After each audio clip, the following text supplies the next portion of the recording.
Buenas tardes, bienvenidos y bienvenidas aquí a la Fundación Sofía, a este apartado, a este espacio que tenemos para dedicarlo a compartir con todos ustedes pues un pequeño fragmento del pensamiento, de la historia, del mito, de la creación del Antiguo Egipto. Y bueno, pues vamos a dar unos minutos para que algunas personas puedan ir conectándose y podamos, bueno, pues que más personas puedan acercarse a esta plática y comenzamos en un minutito. Díganme si se oye bien, si hay algún problema. A ver.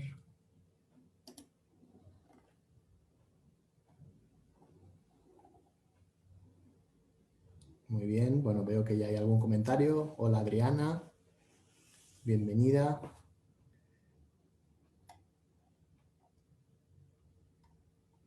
Perfecto. Pues tú ya cuando me digas, Alex, que tengo aquí, que me están ayudando también con Instagram, que estamos presentándolo también a través de Instagram. ¿Ya? ¿Así ahora? Muy bien. Bueno, pues nada, bienvenidas y bienvenidos a esta plática que vamos a tener hoy sobre el mito, los secretos de la creación en el Antiguo Egipto. Y bueno, creo que es un tema, a mí como saben, soy Víctor Vilar, soy el director de la Fundación Sofía México y bueno, es un tema que me apasiona, me fascina porque en realidad desentrañar los secretos de la creación, desentrañar los secretos del origen del mundo, de la vida, de la existencia, en realidad es intentar adentrarnos en el gran secreto de todo esto, ¿no? De todo lo que hay, de todo lo que existe. Y es algo que nos emparenta con todos los seres humanos a lo largo del mundo, a lo largo de la historia. Piensen tal vez, ¿no? Si hubiesen nacido y no supiesen quiénes son sus padres, cómo de pronto, de forma natural, estaríamos siempre como intentando indagar cuál es nuestro origen, de dónde venimos, cuáles las raíces de nosotros mismos. Bueno, pues el ser humano a lo largo de la historia, en todos los tiempos, lo primero que intentaron hacer fue descubrir cuál era el secreto de todo esto que existía. Ellos veían que todos los seres, todo lo creado, tenía que tener una causa, tenía que tener algo que lo vean originado, ¿no? De la misma forma que un ser vivo, un ser humano, tiene sus progenitores, tiene sus padres, y por lo tanto tiene un origen. Pues ellos observaban el universo, miraban el universo, todas las culturas, no solamente los egipcios, todas las culturas miraban el universo e intentaban descubrir de dónde venía todo, ¿no? Es esa famosa pregunta que siempre es como una indagación así curiosa, ¿qué fue antes, el huevo o la gallina? ¿No? Porque si hay una gallina es porque surgió de un huevo, pero ¿quién puso el huevo? ¿Cuál es el origen de todo? Fíjense, si nosotros intentamos indagar el origen del mundo, el origen del universo, tenemos que buscarle una causa, ¿no? Una causa a los seres y tenemos que encontrar un primer hombre, un primer ser humano que dio nacimiento, una primera pareja que dio nacimiento a la estirpe humana, a los seres humanos. No podríamos entender que naciéramos de nada, tendríamos que haber surgido de algo. Y ese algo, a su vez, también tendría un origen. Tendríamos que irnos remontando al Adán y Eva primitivos. En la antropología se busca esa Eva mitocondrial, esa primer homínido que ya se diferenció de un antecesor primate y se convirtió ya en un ser humano, pero porque buscamos el origen, ¿no? Todo lo que vemos, todos los efectos del universo tienen una causa. Desde siempre, todas las culturas indagaron y encontraron una causa primera, un motor inmóvil. Los filósofos griegos también, desde la filosofía, intentaron desentrañar cuál era ese motor que había puesto en marcha el universo y que asimismo no tenía un motor anterior, porque si no, pues habrían indagado hasta ese último, ¿no? Es decir, vamos a intentar descubrir cuál es el secreto último de la creación, el arjé de la creación, el motor que impulsó todo. Esto es una pregunta muy potente, ¿no?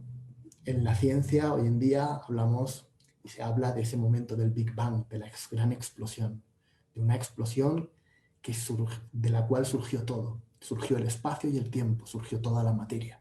Pero se dice, ¿no?, que todo estaba condensado en un punto pequeño en que cabe en una cucharilla de café. Dicen, toda la masa del universo cabe en una cucharilla de café. Es algo como inconcebible. Todos los planetas, las galaxias, las estrellas, los mundos, todo condensado en un espacio pequeñísimo y de ahí surgió todo. Bueno, pues ese motor primero, esa primera explosión, ese origen de todo, es el gran misterio que trataron de desentrañar todas las místicas, todas las teologías, todas las culturas. Miraban el universo y lo veían perfecto, ordenado, armónico, con sus ciclos, con los astros, con las estaciones, con los ritmos naturales de la vida. Los seres nacen, se reproducían y morían, y por lo tanto de un ser aparecía otro. Todas las mitologías buscaron esa causa primera, ese motor primero del mundo. Por eso, la creencia en una fuerza poderosa, en una potencia increíble, abundante, magnífica, tremenda, es común a todos los pueblos, y los pueblos antiguos le llamaron Dios.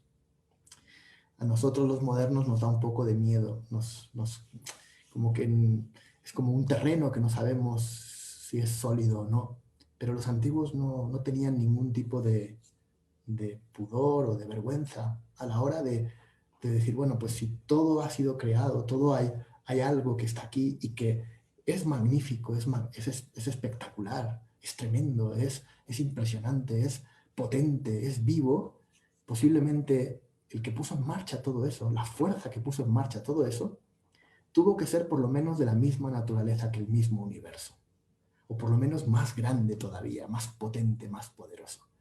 Y bajo un término, bajo una etiqueta divina, el Dios, se alumbró esa fuerza o esa potencia. Y bueno, vamos a ver que los egipcios, como gran parte de los pueblos antiguos, también intentaron, todos los teólogos egipcios, los sabios, los escribas, los sacerdotes, intentaron también, observando el mundo que les rodeaba, intentaron descubrir o poner en palabras, en símbolos, en ideas, intentar describir ese misterio de cómo surge el universo, ¿no? Si todo está aquí, tuvo que haber surgido de algún lugar, ¿no? Pregúntenselo ustedes, si todo está aquí, tuvo que haber surgido de algún sitio. Bueno, ¿quién tuvo esa suerte, esa capacidad de generar todo, ¿no? Y qué capacidades, qué poderes tendría que tener ese ser, ese creador, ¿no? Entonces, bueno, de la misma forma que si nosotros contemplamos, ¿no?, un museo y vemos sus cuadros y vemos pinturas, o contemplamos una máquina y vemos todos sus engranajes, imaginamos que hay alguien que lo ha montado o alguien que ha pintado el cuadro y podemos intuir que ha habido un creador. Los antiguos evidentemente miraron el universo y dijeron, debe existir una fuerza, un ser, un Dios que creó todo esto. Bueno, pues curiosamente los egipcios no solamente vieron un dios, van a ver sus cosmogonías. La cosmogonía es el mito de la creación, es la historia de cómo el cosmos vino a la existencia. Los egipcios, cada escuela teológica, cada grupo de sacerdotes, los sacerdotes de Ra en Heliópolis, los sacerdotes de Tot en Hermópolis, los sacerdotes de Jnun en Esna y Elefantina, o sea, distintos sacerdotes, distintos cuerpos teológicos intentaron desentrañar ese misterio, y en el pensamiento mítico egipcio encontramos que hay muchas cosmogonías, no solamente hay una, ¿no? Nosotros estamos acostumbrados a Génesis, ¿no?, en la Biblia, donde de pronto aparece Dios y separó la luz de las tinieblas, creó el cielo y la tierra, y es como una explicación única. Los egipcios no, los egipcios tienen una característica peculiar, y es que tienen muchas explicaciones que se complementan unas con otras. Podríamos pensar que al ser como teorías distintas, tendrían que ser como antagónicas, como contrarias, ¿no? Si fue el dios Ptah en Memphis quien creó el mundo, no pudo ser Ra. Y si fue Ra, no pudo ser Tot. ¿Cómo es posible que hayan tantos dioses creadores? Pero para el pensamiento egipcio no es así. Henry Frankfurt habló o comentaba, que es un gran egiptólogo, comentaba de que en el pensamiento egipcio hay una multiplicidad de enfoques. muchos enfoques, digamos, como si intentásemos ver el universo desde todos los ángulos, desde todas las visiones posibles. Como si quisiéramos ver este mundo poliédrico, este mundo de 1000 formas, mirarlo desde caras distintas y poder encontrar matices distintos. Y esto parece que es un poco contrario a la idea de la verdad, ¿no? La idea de la verdad nos indicaría que tiene que haber una verdad y todo lo demás es falso. Pero para el pensamiento simbólico egipcio no es así. Todas las verdades o todos los mitos complementan esta magnífica, multifacética naturaleza de la vida, de la existencia. Y precisamente los símbolos egipcios van como ampliando, poniendo más matices, más explicaciones complementarias que van como apuntalando la construcción teológica, el edificio teológico de una religión muy amplia, muy compleja, muy apasionante, misteriosa y difícil, que es la misma religión egipcia. Los egipcios saben que no tenían un texto dogmático, un corpus concreto de textos, sino que habían distintos cuerpos teológicos o distintos grupos teológicos que en sus casas de la vida, en el Perang, en las escuelas de los templos, iban como elaborando todas estas teologías, intentando dar explicación al mundo. Hoy lo que voy a intentar a lo largo de esta charla así breve, por un lado es mostrar las distintas cosmogonías o algunas de ellas, pero sobre todo lo que quiero es que podamos compartir también con los egipcios su visión del mundo, cómo ellos pudieron llegar a indagar y reflexionar al respecto y alcanzar esas respuestas, ¿no? Porque a veces sí, cuando lo estudiamos muy fríamente en los libros, como que podemos desidentificarnos de ese proceso de búsqueda. Pero si vamos como si fuéramos niños de la mano, ¿no? de los mismos egipcios y fuéramos viendo su mundo y contemplando su naturaleza, entonces posiblemente sus explicaciones teológicas no sean mucho más comprensibles, más cercanas, más afines. Y bueno, para ello vamos a comenzar por la primera o la más importante, una de las cosmogonías más importantes, que es la cosmogonía de Heliópolis. La cosmogonía de Heliópolis es la cosmogonía del dios Ra o del dios Atum. Es uno de los dioses de estado más importantes, de los dioses cruciales, es el sol, en uno de sus sentidos más representativos, se representa con el sol. Y bueno, Atum va a surgir, el universo, nos dicen los antiguos sacerdotes de Heliópolis, que el universo surge de las aguas primordiales. Antes de que existiera nada, existían las aguas primordiales. El caos Nun. Los egipcios, esto, bueno, ¿por qué para ellos existían unas aguas primordiales? Bueno, pues lo veían en cada inundación. Cada inundación, aquí tenemos una imagen de la inundación de Egipto. Cada inundación tenía como, se veía como todo se desbordaba, el Nilo se desbordaba y anegaba todas las orillas, todas las riberas de Egipto quedaban anegadas por las aguas del Nilo. Entonces, los egipcios veían eso, veían cómo toda la naturaleza estaba repleta de agua, se cubría todo y toda la vida dejaba de existir porque el agua lo invadía todos los campos. Evidentemente, poco a poco las aguas se iban calmando, se iban posando, dejando el limo fértil allí, en esa tierra fecunda, dejaban el limo fértil. Y entonces, después de esa inundación, aparecía la vida, aparecían las cosechas, aparecía todo. Bueno, justamente este es el mito que va a fundamentar precisamente el relato de Heliópolis. Los heliopolitanos, los sacerdotes de Heliópolis, viendo este efecto natural, este proceso natural en el cual todo quedaba sumergido en las aguas, concibieron que al principio de todo, antes de que existiera el mundo, había un caos nun, unas aguas primordiales, sin forma, sin límite. Todo estaba cubierto por aguas. Pero de pronto un Dios poderoso, un Dios completo, el que nace por sí mismo, Atum, Atum va a surgir de esas aguas, como si fuese un pensamiento, como si fuese un poder, va a querer diferenciarse de las aguas. Y en ese momento Atum, cuando se manifiesta, se manifestará como el sol naciendo por una colina primordial. Esa imagen de la pirámide, ¿no?, por la cual sale un sol, o esa imagen de las dos colinas por la cual sale el sol, la imagen del horizonte en Egipto, es precisamente ese modelo ejemplar del sol naciendo, dando origen al tiempo, dando origen al espacio, dando origen a la creación. Atum Ra, el sol, va a surgir creando la existencia. En esta imagen muy hermosa que vemos aquí tenemos esta representación, son dos representaciones de la misma idea, como del Caos Nun, el Caos Nun emerge de las aguas levantando la barca del sol. La barca del sol que en este caso está expresado con la imagen de Heper o de Hepri, el dios que hace venir las cosas a la existencia. La fuerza primera que impulsa el nacimiento de todo. ¿Sí?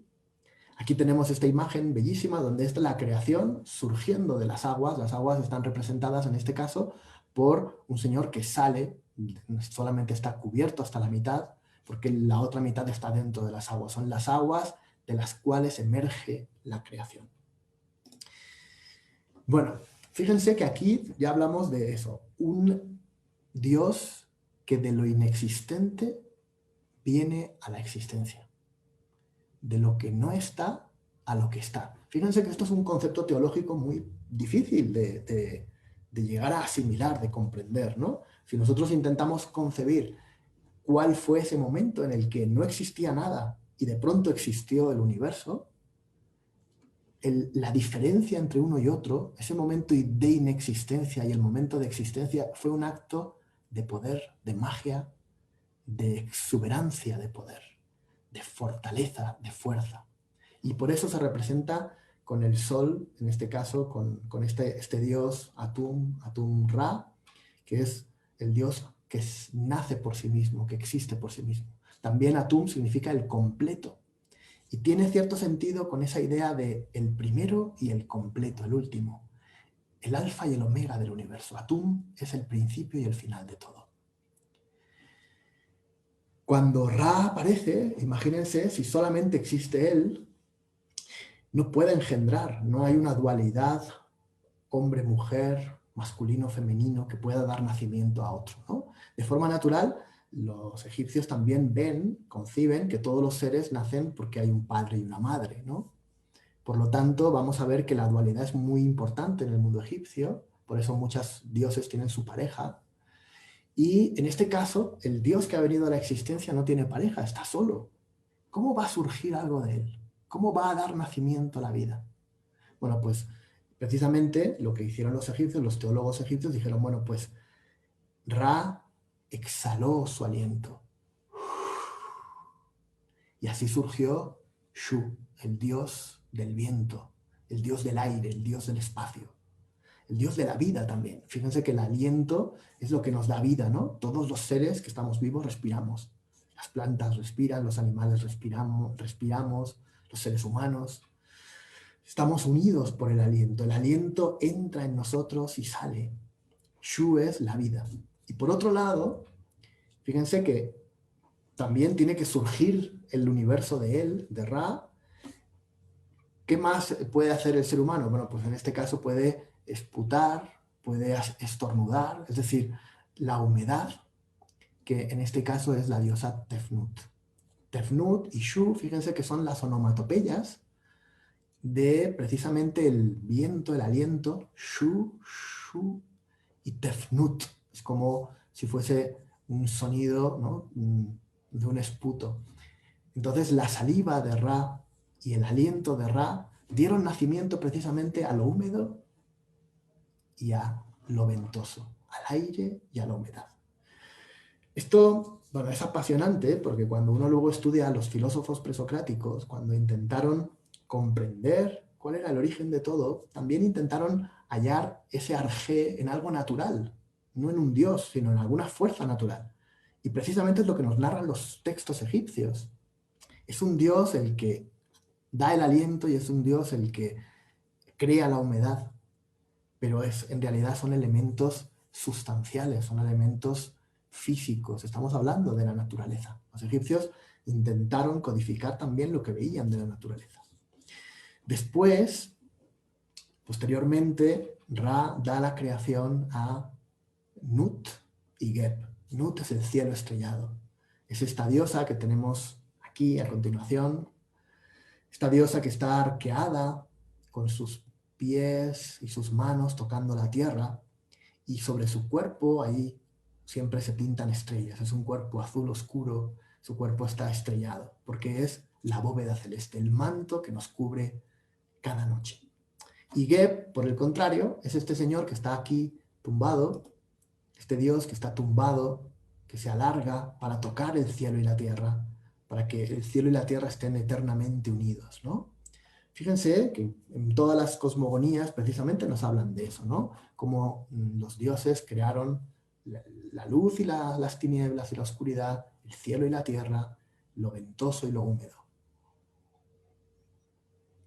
Bueno, aquí, fíjense que en este momento lo que va a suceder es que estos dioses están enamorados, Geb y Nut, es la tierra y el cielo, y sin embargo, bueno, pues Ra no les deja unirse, no les deja concebir, no les deja que exista la creación, y coloca en medio a su hijo Shu. Shu separa la tierra del cielo, ¿no?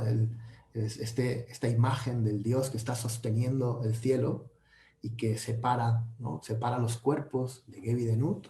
En este caso es un Dios en el cual en ese espacio se da la vida. Fíjense que esto tiene dos connotaciones, una connotación metafísica y una connotación física. La connotación física es muy sencillo, es la atmósfera que está en medio entre el cielo, en la noche, y la tierra. Pero a nivel metafísico también nos está diciendo, o simbólico, nos está diciendo que hay dos espacios. Un espacio en el que habitan los dioses, el cielo, el mundo celeste, el mundo de las divinidades, el mundo del espíritu, el mundo al que luego van los ancestros, los antepasados, los reyes, y otro mundo que es el de la tierra, el de los vivientes, el de los Anju. Y en medio es donde se da el espacio de la vida. Fíjense qué hermoso. Nosotros habitamos en medio, entre el cielo y la tierra, en los dos aspectos de estas palabras, ¿no? Entre el cielo y la tierra, entre la dimensión espiritual y la dimensión material, habita el ser humano. Bajo la bóveda celeste y sobre la tierra que pisan nuestros pies. Bueno, para esto, para los egipcios, y hay que darnos cuenta de una cosa crucial en la mitología egipcia, es que para ellos los dioses son energías que están vivas. Nosotros, desde nuestro pensamiento monoteísta y luego desde el siglo XX, ¿no? Desde el descreimiento, desde el positivismo del siglo XIX, nos hemos alejado mucho del concepto de Dios. Dios es un ser abstracto que está ahí más allá, ¿no? De las nubes, en el cielo. Es un Dios como que creó el universo y nosotros, pues, hay poca relación. La naturaleza ha dejado de ser un Dios, la naturaleza ya no está viva, no tiene un alma. Para el mundo moderno me refiero. Sin embargo, para los antiguos egipcios todo estaba vivo, todo era divino. Imagínense que caminar por la noche mirando las estrellas era estar bajo el manto de la bóveda celeste, bajo el abrigo y el abrazo de la diosa Nut, y caminar por la tierra era hollar la misma piel del dios Geb. Respirar el aliento vital era respirar el aliento de Shu. Es decir, los dioses no son realidades abstractas, ajenas al ser humano. Los dioses están vivos en la naturaleza y para el egipcio, incluso para nosotros, todo el universo podría ser sagrado. Por lo tanto, es importante que tengamos esto presente para poder concebir que la creación no es simplemente un acto de creación, algo ajeno al mundo, no. Todas las mismas fuerzas que hay en la creación son fuerzas divinas, son potencias generosas. Bueno, Gebinut, saben ustedes que no podían concebir, pero por una estrategia que realizó Tot, fue consiguiendo, algunos días consiguió, jugando una partida de juego con la luna, fue consiguiendo 5 días que no estaban en el calendario, eran 5 días añadidos al calendario, y fueron 5 días mágicos en los cuales Geb y Nut, la tierra y el cielo, pudieron concebir. Y así surgieron los demás dioses, en este caso 4 dioses más, Isis y Osiris, Set y Neftis. Ya tenemos la creación de Heliópolis. A partir de ahí, estas dos dualidades nuevas, Isis y Osiris, Set y Neftis, son dos dualidades que son complementarias y a la vez antagónicas.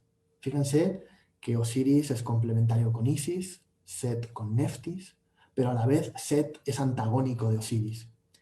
Set es lo árido, el desierto, la sequedad, lo estéril. Osiris representa la fertilidad, la vida, la civilización. Set, la caza, el desierto, la guerra. Osiris, la civilización, la cultura, la agricultura. Fíjense que son elementos antagónicos pero imprescindibles en la vida egipcia. Para los egipcios, todo el universo es un juego y un equilibrio de fuerzas duales.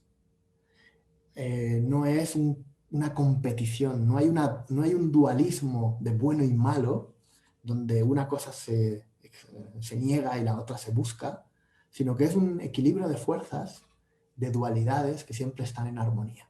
Y en este caso, Set y Osiris van a estar en conflicto, pero precisamente por ese conflicto al final trascenderá y Osiris va a morir en manos de Set, ¿no? Set va a matar a Osiris, pero gracias también a eso, gracias a la energía y a la vida de Isis, va a provocar toda una nueva resurrección en el más allá.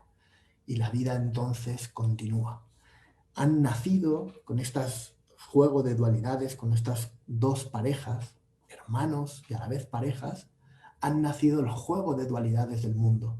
Nuestro mundo, nuestro universo, es un juego de tensiones duales, como los mismos presocráticos luego hablan, ¿no? Fíjense, hablaban de que el polemos, la guerra entre los distintos polos, era lo que hacía que surgía la vida. Los pitagóricos decían que no, que era la armonía entre las dos dimensiones opuestas. Fíjense que lo mismo que los filósofos luego intentaron concebir eliminando la palabra de dioses, lo mismo hicieron exactamente los egipcios, pero divinizando, abstrayendo con divinidades todo lo que había. Esos juegos de fuerzas y de vidas. Bueno, no vamos a hablar más de la cosmogonía de Heliópolis, vamos a pasar a otras porque si no, no terminaremos. Vamos a ver, siguiendo con esta tradición natural, con esta imagen natural, ¿no? Cuentan que Ra, cuando vio el universo, cuando vio el mundo, vio la naturaleza, lloró de emoción. Fíjense que es un poco un sinónimo, una metáfora, cuando en la Biblia dice que cuando Dios ve el universo y vio que era bueno, ¿no? Pues sigue creándolo, ¿no? Bueno, pues algo parecido, cuando Ra contempló toda la creación, se sintió arrobado de tanta ilusión, de tanta belleza, de tanta perfección, y entonces lloró de emoción, y de sus lágrimas, ahí es cuando va a dar nacimiento el ser humano. El ser humano es una mezcla entre la tierra de Geb, el barro que se ha gestado precisamente de un elemento material, y las lágrimas de Ra. Por eso todos los seres humanos tenemos en nuestro corazón un poquito del alma del sol, del alma del creador. Estamos hechos a imagen y semejanza suya, por decirlo de alguna forma, en alguna metáfora. Y por eso el siguiente dios que vamos a ver es el dios de Elefantina. Es un dios, el dios Nun o Genún, este dios que es con cabeza de carnero, con los cuernos retorcidos en horizontal. Es un dios alfarero y es un dios que fue venerado en Elefantina y en Esna, en el sur de Egipto. Allí este dios, con su torno de alfarero, modelaba a los seres. Fíjense qué curioso, ¿no? Ellos veían también que con el barro se podía, con el barro unido con el agua, la materia seca unida con la humedad, también se podían modelar piezas, figuras de barro, ánforas, usheptis, es decir, se podían generar otros seres. que en este caso, pues toda la creación es como algo de materia con algo de el gran demiurgo, el gran constructor. Y bueno, por eso tenemos este Dios que está aquí como modelando en su torno de alfarero. Lo he querido traer precisamente porque es un Dios creador y es también una idea muy natural, muy orgánica precisamente de la creación, ¿no? Es fusionar distintos elementos y crear nuevos seres. Es como que la creación es una construcción, ¿no? Un modelado de las cosas que existen. Pero bueno, los egipcios no se quedaron aquí. Intentaron también comprender qué había más allá de esta creación natural. Es decir, todas estas explicaciones son la observación de los procesos naturales, ¿no? La inundación, la tierra que emerge, las creaciones que existen, el barro que yo puedo modelar y crear cosas e insuflarle la vida, como está en esta imagen, la diosa Heket, la diosa rana, insuflándole la llave de la vida, el Ang, a este ser, a este nuevo ser recién modelado por el dios Nun. Pero intuyeron y fueron un poquito más profundos. En este caso, los teólogos de Memphis intentaron descubrir, bueno, ¿cómo pudo pasar eso, no? Antes de ponerse a crear, antes de que se pudiera modelar algo, antes de que pudiera estornudar o soplar, tuvo que haber un pensamiento previo que pudiera dar nacimiento a eso. Es decir, el pensamiento, la idea, es previa a la acción.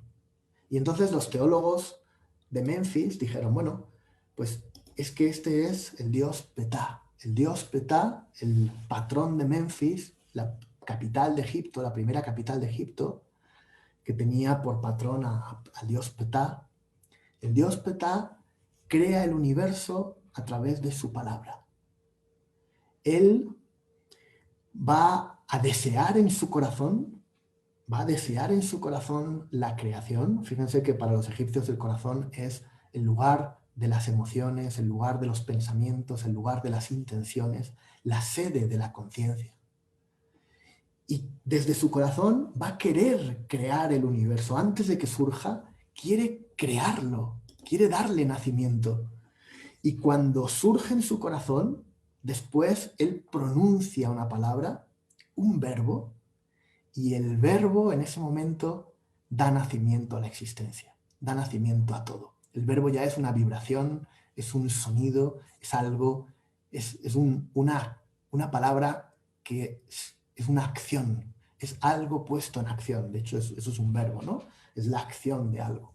Entonces, en este caso, Ptah gestó en su corazón a Ra y pronunció el nombre de Ra. Y entonces Ra apareció en la existencia. Y luego pronunció a Shu y a Tefnut. Y Shu y Tefnut aparecieron en la existencia. Y luego mencionó a Geb y a Nut. Y así fueron surgiendo los dioses de la Eneada. Fíjense que no es que elimine, no es que de pronto diga, no es la creación de Ra, eso es falso, ¿no? Yo lo creé todo, no. Sino que en este momento Ptah se convierte en un dios primigenio, un dios oculto, invisible, previo a la manifestación, previo a la creación, y él es el que da nacimiento a la creación de Heliópolis, ¿no? O sea, es el que da nacimiento e impulsa a toda la creación desde el pensamiento. Bueno, lo interesante de esta postura filosófica es que aquí se elimina el elemento ya natural, ya ni siquiera es físico, es el pensamiento, es la ideación. Si estuviéramos hablando desde la filosofía griega, veríamos aquí esa idea metafísica de Parménides, donde primero está la idea y luego está el mundo de lo aparente, el mundo de lo manifiesto, el mundo de los cambios y de las formas, ¿no? En este caso, el dios Ptah ha creado el universo desde su corazón y desde su lengua. Entonces es muy interesante, ¿no? Ver cómo los mitos, en este caso, se complementan. Pasemos a otro. Imagínense, seguimos siendo teólogos egipcios en esa época y ya hemos visto, tenemos la teología de Ra que ha creado el mundo porque lo vemos en la manifestación, en la inundación, en las cosas que vemos cada día cuando el sol sale con su luz, lo crea. Fíjense que esa es la creación de Atón, también es esa, ¿no? En el himno, el gran himno Atón, justamente Akenatón narra eso, como cuando el sol se acuesta, todo duerme, parece que está muerto, pero cuando el sol nace iluminando todo, devuelve la vida a todo. Es un poco parecido. El sol, cuando nace, da nacimiento a toda la creación. Puedo ver, puedo vivir, puedo caminar por el mundo. Bueno, los segundos, los de Memphis, habían dicho, bien, vamos a ver, ese acto de creación tiene que nacer de un impulso, y ese impulso siempre es del corazón, de la voluntad, del deseo, de la conciencia y una voluntad de palabra. Una orden que da la boca de todo lo que uno ha deseado. Pero los teólogos dijeron, bueno, pero ¿y qué había antes? ¿Qué existía antes de eso? ¿Cómo puede surgir algo? ¿No? ¿Cuáles son las características, la idiosincrasia de ese momento previo de la creación? Entonces, los más eruditos, los más filósofos, por decirlo de alguna forma, los sacerdotes de Tot, los sacerdotes del dios de la sabiduría, en la ciudad de Hermópolis, ellos alumbraron un nuevo concepto teológico. Este concepto o esta cosmogonía de Hermópolis, la cosmogonía de Hermópolis, se llama la cosmogonía de los 8, la Ogdóada. Las almas de todos los 8 que van a estar en el momento previo a la creación. Justo antes de que la creación venga a la existencia, antes de que aparezca, la condición anterior a la existencia tenía que ser una condición idónea para que el universo viniera. Es como si nos preguntáramos cuál era la condición antes del Big Bang. Es una pregunta muy científica, muy lícita. ¿Qué es, o sea, para que venga toda la existencia, qué tendría que haber primero, ¿no? Si es que había algo.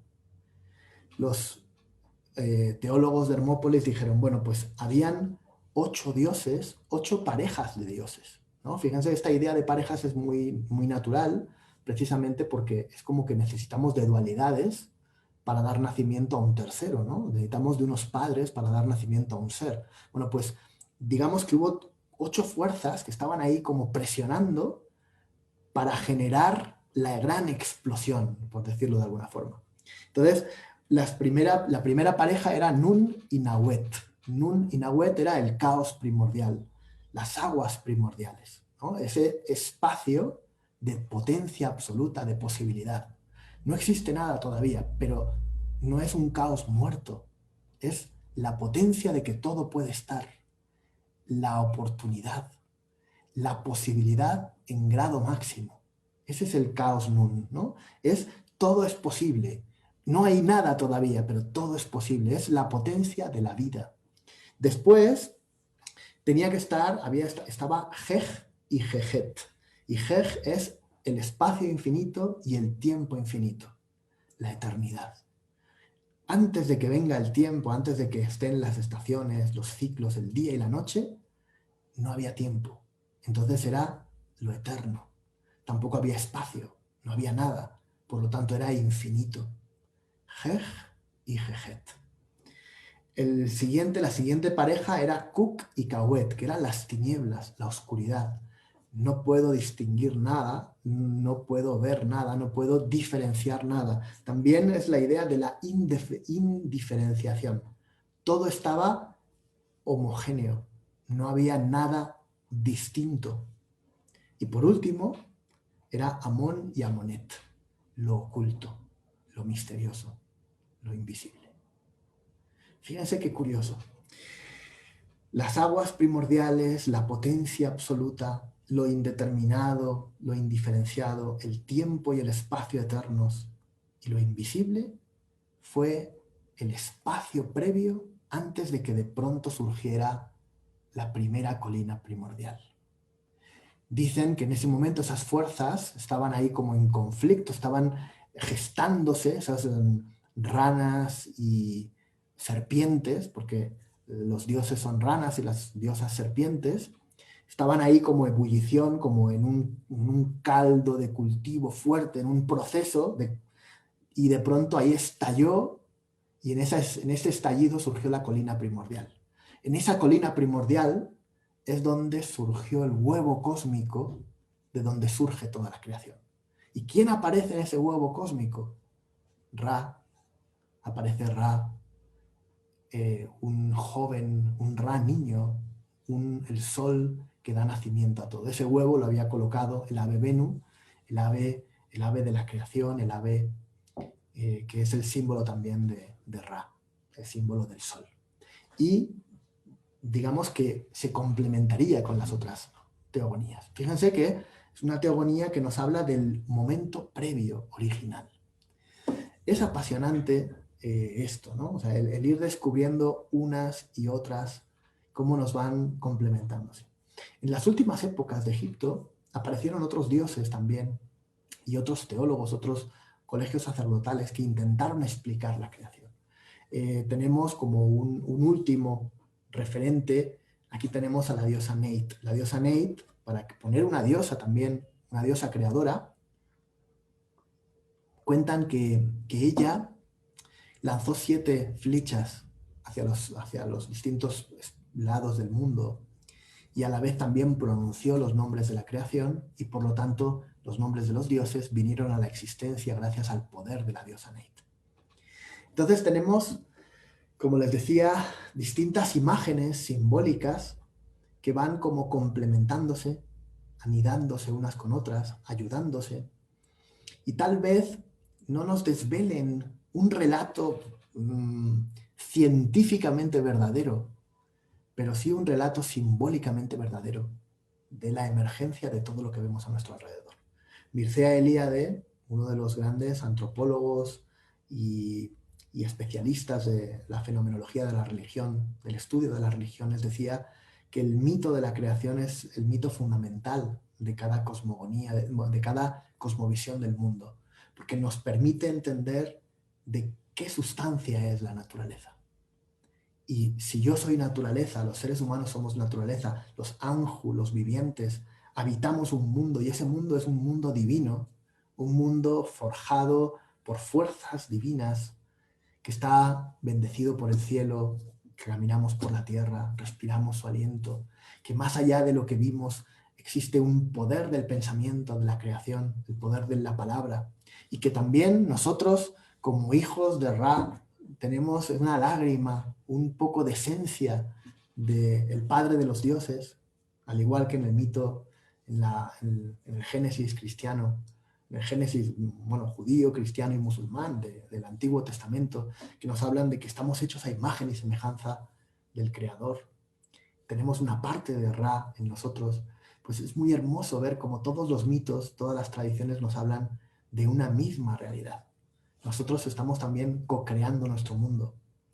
Y en creando nuestro mundo, convirtiendo nuestro alrededor en un mundo frío, gris o luminoso, vivo, depende de nosotros, está en nuestra mano. Quería traerles estos secretos de la creación para que pudiéramos admirarnos de la metafísica, de la sabiduría, de la simbología del mundo egipcio y poder compartir con ustedes, bueno, distintos episodios mitológicos de la creación. En realidad, todos los intentos de descubrir el mundo, de descubrir el gran misterio de la vida que ha hecho el ser humano en todas las culturas, en realidad no es un conflicto, no es una lucha de ideas, no es a ver quién gana y quién se lleva la razón, sino precisamente lo contrario. Como les ponía en el ejemplo de los antiguos egipcios, que son magníficos en eso, creo que todas las posturas, todos los pensamientos son complementarios y nos pueden ayudar a enriquecer el vasto saber del género humano, la gran sinfonía de notas que tienen todos los hombres, todos los pueblos, todas las culturas. Cada ser humano, cada época, cada momento histórico, cada mirada del mundo contempló el mundo de una forma e intentó explicárselo de alguna forma. Entonces, bueno, es muy hermoso el poder acercarnos a todas estas ideas desde esta perspectiva, ¿no? Intentando encontrar desde el eclecticismo una visión común a todas estas visiones del mundo. Y lo que curiosamente encontramos en todas ellas es precisamente lo que algunos de ustedes me están diciendo aquí, que es como la pasión y que contagia emociones. Pues efectivamente, en realidad todos los pueblos antiguos intentaron agradecer y bendecir las fuerzas misteriosas que pusieron en marcha toda la vida. Fíjense que a veces nosotros, los seres de hoy en día, los seres del siglo XXI, con nuestras computadoras, nuestros Facebooks y nuestras cosas tecnológicas, a veces nos olvidamos de que seguimos teniendo un cielo estrellado sobre nosotros, tenemos una tierra que pisamos, tenemos ríos que podemos beber, que nos pueden dar vida. Tenemos compañeros de ruta, no solamente la humanidad, tenemos pues las aves, los animales, animales domésticos, los animales de granja, los animales salvajes. Tenemos todo un universo plagado, vivo, que convive con nosotros y que somos como compañeros de ruta para encontrar también nuestro destino. Entonces, el poder recordarlo, ojalá que por lo menos esta pequeña charla les pueda a lo mejor recordar un poco esa misión mágica, sagrada de la vida. Porque la vida es un don sagrado. Es un don sagrado. No sabemos qué Dios, qué fuerza, qué energía, qué leyes lo pusieron en marcha, pero aquí está. Y es hermoso, es maravilloso. Y la conciencia de verlo es un don divino. Tenemos la capacidad de percibirlo. Somos capaces de darnos cuenta. Tenemos el privilegio de poder mirar a nuestro alrededor y decir, vaya, qué grandeza. Tenemos el privilegio y por lo tanto también la responsabilidad de poder honrarlo y de poder caminar con altura, con conciencia, con amor por este mundo maravilloso. Y bueno, pues muchísimas gracias por compartir este momento, este tiempo. Yo lo he disfrutado. Espero que también ustedes pues hayan pasado un buen rato de viernes y que podamos seguir caminando por este mundo, como decía Don Quijote, transformando un mundo de plomo, transformándolo en un mundo de oro. Muchísimas gracias por compartir con nosotros, con Sofía, este tiempo y bueno, cuídense mucho, que todavía estamos en tiempo de cuidarse. Ya habrá momentos donde podamos celebrar en alguna conferencia, en algún lugar público, podamos encontrarnos nuevamente. Un abrazo muy fuerte, cuídense.